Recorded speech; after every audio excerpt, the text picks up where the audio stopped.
Let's get out to David Costa. He's the dean at Robert Kennedy College, and he joins us now from Zurich. David, great to see you. First, let me get your take on Spain and the market moves we saw last week.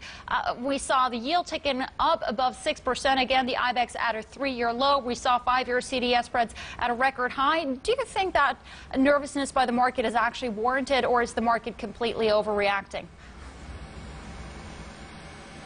Good morning. Well, I don't think he's overreacting, because at the end of the day, the LTRO can only do that much. And the statistics pretty much negative are about the banks, which, besides reporting disappointing earnings, they are really in a situation where they have tied up their destiny even closer to the destiny of the state. And so this sort of continued marriage, continual linkage of destiny between the banks and the sovereigns is not something that the markets like. And while he has been distracted and accepted LTRO as a temporary solution for the first months of the year, he's now starting to wake up and turn his attention to the real economic data, which is what matters in the end.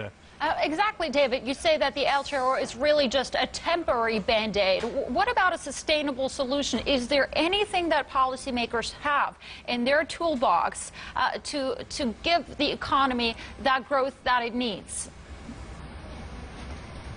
Well, potentially there are a number of initiatives which the ECB could take to foster growth. But what we have at the moment is pretty much the opposite than pro-growth initiative, because we have a very strong austerity coming up in a great part of Europe, so the consumer is pretty much strangled. And we have, even more dangerously, a set of policy which will make Europe uncompetitive, some of the countries in Europe, uncompetitive in terms of new creation of jobs, enterprises, and so on. And banks are not lending enough to new business, and that was the purpose of the LTRO, was not just to have the banks benefiting from a very nice carry trade and that's it. What is happening is really not what was supposed to happen, which was increased lending, and that will be a pro-growth initiative. When banks start lending, companies start, and growth to a degree or another, even a challenging situation like in Europe, can restart.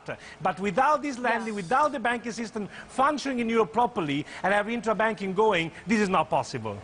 So ultimately, the banks did exactly what people like Sarkozy said they should do, which is do the Sarkozy trade. They borrowed €1 trillion in LTRO cheap funding, and they got into government bonds. So do you think that the reaction that we're seeing in Spanish and Italian debt markets, this was expected? Well, you know, there are two angles of the situation. From one angle, you could certainly know, and I say that in the past, that for a bank, but also for an investor, thinking that the Italian government will become insolvent is pretty much the unthinkable. And to that degree, it is also unthinkable to say Italy will go in default and one of the main Italian banks or some of the main Italian banks will survive. For that degree, the trade by itself is not problematic. What is problematic is how the market is reacting now. It's no longer distracted, is increasing concern, particularly fueled by Spain.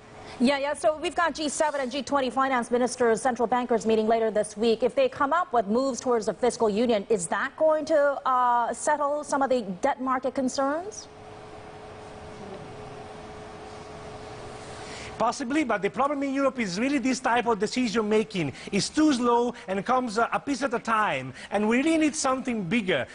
All eyes are open for the next few days to see how the Spanish social will go. So again, I don't see in Italy the same degree of perhaps more of an overreaction in Italy than in Spain, but at the same time, it is very easy to spread from Spain to Italy and other countries. So in the short term, I think we need really something more from the ECB and for the government together to really find a bottom of the situation, not just this sort of piece-by-piece solution, these patches which do not calm the markets for the longer term. All right, David, thank you so much for that. That was David Costa from the Robert Kennedy College. And let's get out to Patricia.